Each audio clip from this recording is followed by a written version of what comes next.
ನುಡಿದರೆ ಮುತ್ತಿನ ಹಾರದಂತಿರಬೇಕು, ನುಡಿದರೆ ಮಾಣಿಕ್ಯದ ದೀಪ್ತಿಯಂತಿರಬೇಕು, ನುಡಿದರೆ ಸ್ಫಟಿಕದ ಸಲಾಕೆಯಂತಿರಬೇಕು, ನುಡಿಯೊಳಗಾಗಿ ನಡೆಯಿಲ್ಲದಿದ್ದಡೆ ಕುಡಲ ಸಂಗಮ ದೇವ ಅಯಂತು ಒಲಿವನಯ್ಯ. ನುಡಿದರೆ ಲಿಂಗ ಮೆಚ್ಚಿ ಅಹುದೌದು ಎನ್ನಬೇಕು, ನುಡಿಯೊಳಗಾಗಿ ನಡೆಯಿಲ್ಲದಿದ್ದಡೆ ಕುಡಲ ಸಂಗಮ ದೇವ ಅಯಂತು ಒಲಿವನಯ್ಯ ಎನ್ನುವಂತಹ ಒಂದು ವಚನ. ನಿಜವಾಗಲೂ ಕೂಡ ಮನುಷ್ಯ ತನ್ನ ನಡೆ ನುಡಿ ಆಚರಣೆ ಎಲ್ಲವೂ ಹೇಗೆ ಪರಿಶುದ್ಧವಾಗಿರಬೇಕು ಎನ್ನುವಂತಹದ್ರಲ್ಲಿ ಈ ಉದಾಹರಣೆಗಳನ್ನ ಅವರು ಕೊಡ್ತಾ ಬರ್ತಾರೆ. ನಿಜವಾಗಲೂ ಕೂಡ ಈ ಉದಾಹರಣೆಗಳು ಅದ್ಭುತವಾದಂತಹ ಉದಾಹರಣೆಗಳು. ಇಲ್ಲಿ ಹೇಳ್ತಾರೆ, ನುಡಿದರೆ ಮುತ್ತಿನ ಹಾರದಂತಿರಬೇಕು, ಮಾಣಿಕ್ಯದ ದೀಪ್ತಿಯಂತಿರಬೇಕು, ಸ್ಫಟಿಕದ ಶಲಾಕೆಯಂತಿರಬೇಕು. ಮುತ್ತು ನೀರಿನಿಂದ ಸಂಸ್ಕಾರಕ್ಕೊಳಗಾಗಿ ಮುತ್ತಾಗುವುದು. ಹಾಗೆ ಇಲ್ಲಿ ಮಾಣಿಕ್ಯದ ದೀಪ್ತಿ ಎನ್ನುವಂತಹದ್ದೇನಪ್ಪ ಅಂತ ಹೇಳಿದ್ರೆ, ಮಾಣಿಕ್ಯದ ದೀಪ್ತಿ ಸ್ವಯಂ ಪ್ರಕಾಶಮಾನವಾಗಿರುವಂತಹದ್ದು. ಇನ್ನು ಸ್ಫಟಿಕ ಪರಿಶುದ್ಧವಾಗಿರುವಂತಹದ್ದು. ಇಲ್ಲಿ ಸಂಸ್ಕಾರ, ಎರಡನೇದು ಸ್ವಾನುಭಾವ, ಮೂರನೇದು ಪರಿಶುದ್ಧತೆ. ಯಾರ ಜೀವನದಲ್ಲಿ ಇರುತ್ತದೆಯೋ ಅವರು ನುಡಿದರೆ ಆ ನುಡಿ ಹೇಗಿರುತ್ತೆ, ಲಿಂಗ ಮೆಚ್ಚಿ ಅಹುದಹುದು ಎನ್ನುವಂತಹ ಮಾತನ್ನು ಹೇಳ್ತಾರೆ. ಬಹಳ ಮುಖ್ಯವಾಗಿ ನಾವೆಲ್ಲ ಗಮನಿಸಬೇಕು. ಮುತ್ತಿನ ಹಾರ ಅಂತ ನಾವು ಕರಿತೀವಿ. ಮುತ್ತಾಗೋದು ಯಾವುದರಿಂದ?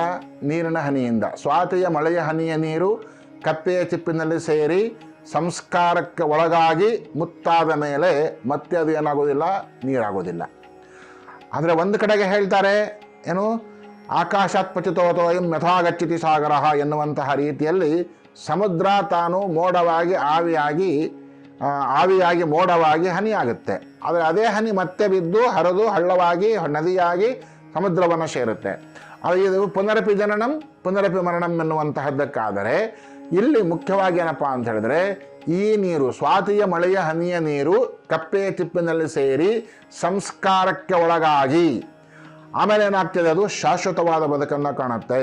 ಇಲ್ಲಿ ಒಂದು ನೀರಿನ ಹನಿ ಸಂಸ್ಕಾರಕ್ಕೆ ಒಳಗಾಯಿತು ಅಂತ ಹೇಳಿದ್ರೆ ಅದು ಶಾಶ್ವತವಾದಂತಹ ಬದುಕನ್ನು ಕಾಣುವಂತಹದ್ದಾಯಿತು.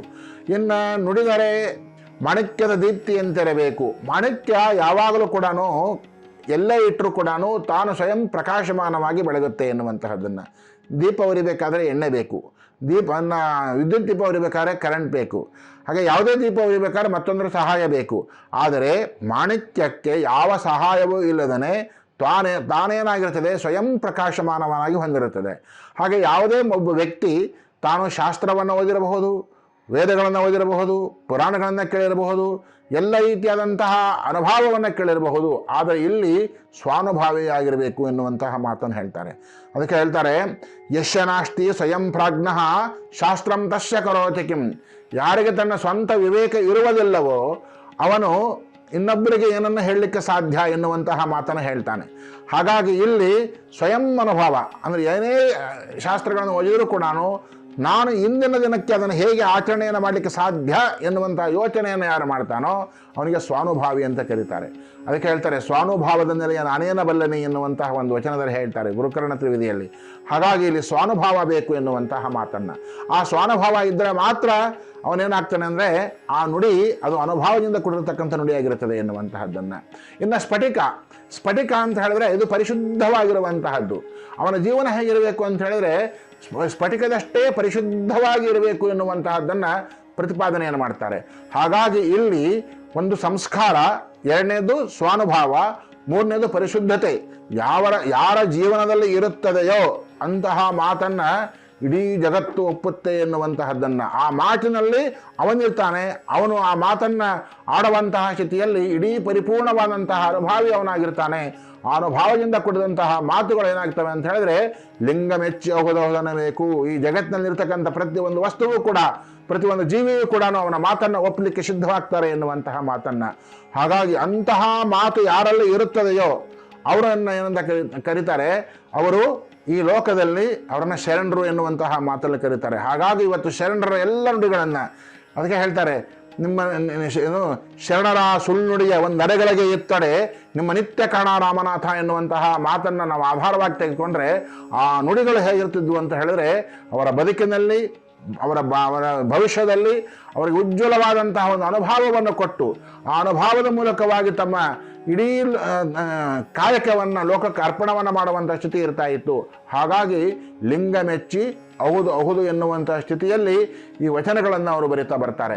ನಿಜವಾಗಲೂ ಕೂಡ ಈ ವಚನದಲ್ಲಿ ಏನು ಮುತ್ತು ಮತ್ತು ಮಾಣಿಕ್ಯ ಮತ್ತು ಸ್ಫಟಿಕ ಇವು ಆಭರಣದ ವಸ್ತುಗಳಾಗಿದ್ದರೂ ಕೂಡ, ಆದರೆ ಇಲ್ಲಿ ನಿಜವಾದ ಆಭರಣಗಳಾಗದ ಯಾವುದ್ರ ಮೂಲಕವಾಗಿ ಅಂತ ಹೇಳಿದ್ರೆ ಸಂಸ್ಕಾರ, ಸ್ವಾನುಭಾವ ಮತ್ತೇನೊಂದು ಪರಿಶುದ್ಧತೆ. ಅದು ಒಬ್ಬ ವ್ಯಕ್ತಿಯ ಪರಿಪೂರ್ಣವಾದಂತಹ ಜೀವನವನ್ನು ಸ್ಫುಟಗೊಳಿಸುವಂತಹ ವ್ಯಕ್ತಿತ್ವವನ್ನು ತರುವಂತಹ ಒಂದು ಅವಕಾಶವಾಗಿರುತ್ತದೆ. ಆ ದೃಷ್ಟಿಯಿಂದ ಈ ವಚನಗಳಲ್ಲಿ ಬರುವಂತಹ ಈ ಮೂರುಗಳೇನಿದ್ದಾವೆ, ಸಂಸ್ಕಾರ, ಸ್ವಾನುಭವ, ಪರಿಶುದ್ಧತೆ, ಆ ಜೀವನದ ಮೌಲ್ಯಗಳನ್ನು ಹೆಚ್ಚುತ್ತಾ ಹೋಗ್ತವೆ. ಈ ಜಗತ್ತು ಒಪ್ಪುವಂತಹ ರೀತಿಯಲ್ಲಿ ಅದು ಬದುಕನ್ನು ಸಾಗಿಸುವಂಥ ಕೆಲಸವನ್ನು ಮಾಡ್ತಾರೆ. ಆ ದೃಷ್ಟಿಯಿಂದ ಇಲ್ಲಿ ಈ ವಚನಗಳಲ್ಲಿ ನಾವು ಮುಖ್ಯವಾಗಿ ಕಲಿಬೇಕಾಗಿದ್ದು ಅಂತ ಹೇಳಿದ್ರೆ ನಮ್ಮ ನುಡಿ ಹೇಗೆ ಇರಬೇಕು, ನಮ್ಮ ನಡೆ ಹೇಗೆ ಇರಬೇಕು, ನಮ್ಮ ಅನುಭವ ಹೇಗೆ ಇರಬೇಕು ಎನ್ನುವಂತಹದ್ದನ್ನು ನಾವು ಪರಿಪೂರ್ಣವಾಗಿ ಜೀವನದಲ್ಲಿ ಅಳವಡಿಸಿಕೊಳ್ಳುವಂತಹ ಕೆಲಸವನ್ನು ನಾವೆಲ್ಲರೂ ಕೂಡ ಮಾಡಬೇಕಾಗತ್ತೆ. ಆ ದೃಷ್ಟಿಯಿಂದ ಈ ವಚನಗಳು ಏನಾಗ್ತವೆ ಅಂತ ಹೇಳಿದ್ರೆ ಶರಣರ ವಚನಗಳು ಇವು ನುಡಿಮುತ್ತುಗಳಾಗಿದ್ವು, ಶರಣರ ವಚನಗಳು ಇವು ಸ್ವಾನುಭಾವದಿಂದ ಕೂಡಿದ್ವು, ಶರಣರ ವಚನಗಳು ಇವು ಪರಿಶುದ್ಧವಾಗಿ ಇದ್ವು. ಅದಕ್ಕೆ ಹೇಳ್ತಾರೆ ಸತ್ಯ ಶುದ್ಧವಾಗಿರುವಂತಹದ್ದೇ ಈ ಜೀವನದ ಮುಖ್ಯ ಲಕ್ಷಣ ಎನ್ನುವಂತಹದ್ದನ್ನು. ಆ ರೀತಿಯಲ್ಲಿ ನಮ್ಮ ಬದುಕನ್ನು ರೂಪಿಸಿಕೊಳ್ಳುವಂಥ ಕೆಲಸವನ್ನು ಯಾರು ಮಾಡ್ತಾ ಇದ್ರು ಅವರೆಲ್ಲರೂ ಕೂಡ ಏನಾಗ್ತಾ ಬಂದರು ಅಂದರೆ ಅವಿಮುಕ್ತ ಕ್ಷೇತ್ರವನ್ನು ಹೊಂದುವಂಥ ಕೆಲಸವನ್ನು ಮಾಡಿದರು. ಆ ದೃಷ್ಟಿಯಿಂದ ಇಂತಹ ಬದುಕನ್ನು ಹೊಂದಿ ನಾವೆಲ್ಲರೂ ಕೂಡ ಪಾವನವಾಗಬೇಕಾದ್ರೆ ನಮ್ಮ ಆಚಾರ, ನಮ್ಮ ವಿಚಾರ, ನಮ್ಮ ಅನುಭವ ಇವೆಲ್ಲವೂ ಕೂಡ ಪರಿಶುದ್ಧವಾಗಿರುವಂತಹ ರೀತಿಯಲ್ಲಿ ಕೂಡಿಕೊಂಡು ಲೋಕದ ಕಲ್ಯಾಣವನ್ನು ಬಯಸುವಂತಹ ಕೆಲಸವನ್ನು ನಾವೆಲ್ಲರೂ ಕೂಡ ಮಾಡಬೇಕಾಗತ್ತೆ. ಆ ದೃಷ್ಟಿಯಿಂದ ನಾವು ಇಂತಹ ವಚನಗಳನ್ನು ಬರೀ ಮೇಲ್ನೋಟಕ್ಕೆ ನಾವು ಓದಿ ಇದನ್ನು ಪೂರ್ಣಗೊಳಿಸೋದಲ್ಲ, ಅದರ ಅಂತರಾಳದ ಸತ್ಯವನ್ನು ಅರಿಯುವಂಥ ಕೆಲಸವನ್ನು ಮಾಡಿದಾಗ ಅದು ಲಿಂಗ ಮೆಚ್ಚಿ ಅಹುದಹುದು ಎನ್ನುವಂಥ ನುಡಿ ಆಗುತ್ತೆ ಎನ್ನುವಂತಹ ಮಾತನ್ನು ಈ ಸಂದರ್ಭದಲ್ಲಿ ಹೇಳ್ತಾ ಈ ವಚನದ ಅನುಭವವನ್ನು ನಿಮ್ಮ ಜೀವನದಲ್ಲಿ ಅಳವಡಿಸ್ಕೊಳ್ಳಿ ಅಂತ ಹೇಳುವುದರ ಮೂಲಕವಾಗಿ ನಮ್ಮ ಈ ವಚನದ ಸಂದೇಶವನ್ನು ಮುಕ್ತಾಯಗೊಳಿಸ್ತಾ ಇದ್ದೇವೆ.